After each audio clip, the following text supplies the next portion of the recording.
हमारे audio book में आपका स्वागत है। आज की श्रृंखला में हम भूवैज्ञानिक मानचित्र की चर्चा करने जा रहे हैं। भूवैज्ञानिक मानचित्र एक विशेष प्रकार का मानचित्र है जो किसी विशिष्ट क्षेत्र की भूवैज्ञानिक विशेषताओं के बारे में विस्तृत जानकारी प्रदान करता है। ये मानचित्र पृथ्वी की सतह पर और कभी-कभी गहराई पर चट्टान संरचनाओं के वितरण, प्रकृति और आयु को दर्शाते हैं। वे भूविज्ञान में आवश्यक उपकरण हैं, जिनका उपयोग विभिन्न भूवैज्ञानिक विशेषताओं को दर्शाने के लिए किया जाता है, जिसमें चट्टान के प्रकार, दोष और तह जैसी संरचनाएं, खनिज जमा और विभिन्न चट्टान इकाइयों के बीच स्ट्रेटिग्राफिक संबंध शामिल हैं। भूवैज्ञानिक मानचित्र विभिन्न भूवैज्ञानिक विशेषताओं को दर्शाने के लिए विभिन्न प्रकार के प्रतीकों और रंगों का उपयोग करते हैं। चट्टान के प्रकारों को आम तौर पर विभिन्न रंगों और पैटर्न का उपयोग करके दिखाया जाता है, जबकि विभिन्न चट्टान इकाइयों के बीच दोष, तह और संपर्क जैसी भूवैज्ञानिक संरचनाओं को रेखाओं और अन्य प्रतीकों के साथ दर्शाया जाता है। भूवैज्ञानिक मानचित्र की किंवदंती महत्वपूर्ण है क्योंकि यह इन प्रतीकों और रंगों का अर्थ समझाती है, जिससे उपयोगकर्ता मानचित्र की सटीक व्याख्या कर सकते हैं। भूवैज्ञानिक मानचित्रों के उपयोग। संसाधन अन्वेषण और प्रबंधन। भूवैज्ञानिक मानचित्र खनिजों, तेल, गैस और भूजल जैसे प्राकृतिक संसाधनों के अन्वेषण और प्रबंधन में महत्वपूर्ण हैं। चट्टान संरचनाओं के स्थान और सीमा के बारे में जानकारी प्रदान करके ये मानचित्र भूवैज्ञानिकों और इंजीनियरों को संभावित खनिज जमा या हाइड्रोकार्बन भंडार वाले क्षेत्रों की पहचान करने में मदद करते हैं। भूजल अन्वेषण के लिए भूवैज्ञानिक मानचित्र जलभृतों के स्थान और सीमा को इंगित करते हैं, कुओं की ड्रिलिंग और जल संसाधन प्रबंधन का मार्गदर्शन करते हैं। इंजीनियरिंग और निर्माण। इंजीनियरिंग और निर्माण में भूवैज्ञानिक मानचित्रों का उपयोग इमारतों, सड़कों, पुलों, बांधों और सुरंगों जैसी विभिन्न बुनियादी ढांचा परियोजनाओं के लिए साइटों की उपयुक्तता का आकलन करने के लिए किया जाता है।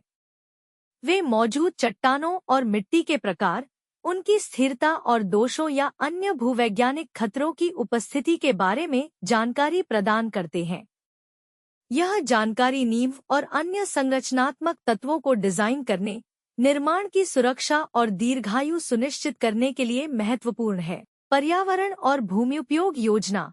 पर्यावरण वैज्ञानिक और भूम्युपयोग योजनाकार प्राकृतिक पर्यावरण पर मानवीय गतिविधियों के प्रभाव का आकलन करने और उसे कम करने के लिए भूवैज्ञानिक मानचित्रों का उपयोग करते हैं।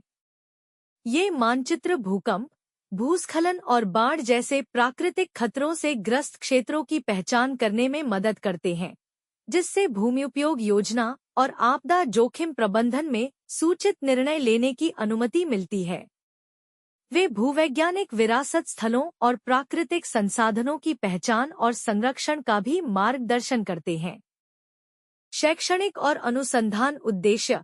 भूवैज्ञानिक मानचित्र शैक्षणिक और अनुसंधान सेटिंग्स में अपरिहार्य उपकरण हैं।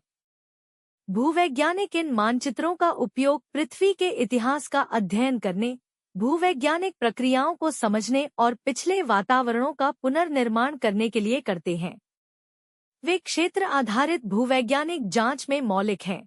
छात्रों को भूवैज्ञानिक मानचित्रण तकनीकों के बारे में पढ़ाते हैं और भूवैज्ञानिक विशेषताओं की व्याख्या करते हैं। कृषि और मृदा प्रबंधन। कृषि में भूवैज्ञानिक मानचित्रों का उपयोग मिट्टी के प्रकारों और गुणों को समझने के लिए किया जाता है, जो अंतर्निहित भूविज्ञान से प्रभावित होते हैं। यह जानकारी फसल चयन, मृदा संरक्षण प्रथाओं और उत्पादकता और स्थिरता को बढ़ाने के लिए कृषि भूमि के प्रबंधन के बारे में सूचित निर्णय लेने में मदद करती है। संक्षेप में, भूवैज्ञानिक मानचित्र व्यापक उपकरण हैं जो संसाधन अन्वेषण, इंजीनियरिंग, पर्यावरण नियोजन, शिक्षा और कृषि जैसे विभिन्न क्षेत्रों में महत्वपूर्ण भूमिका निभाते हैं। विस्तृत भूवैज्ञानिक जानकारी प्रदान करके ये मानचित्र सूचित निर्णय लेने, सुरक्षा बढ़ाने और प्राकृतिक संसाधनों और पर्यावरण के स्थायी प्रबंधन में योगदान करने में सक्षम बनाते हैं। इस अंक में बस इतना ही। हमारे साथ जुड़ने के लिए धन्यवाद।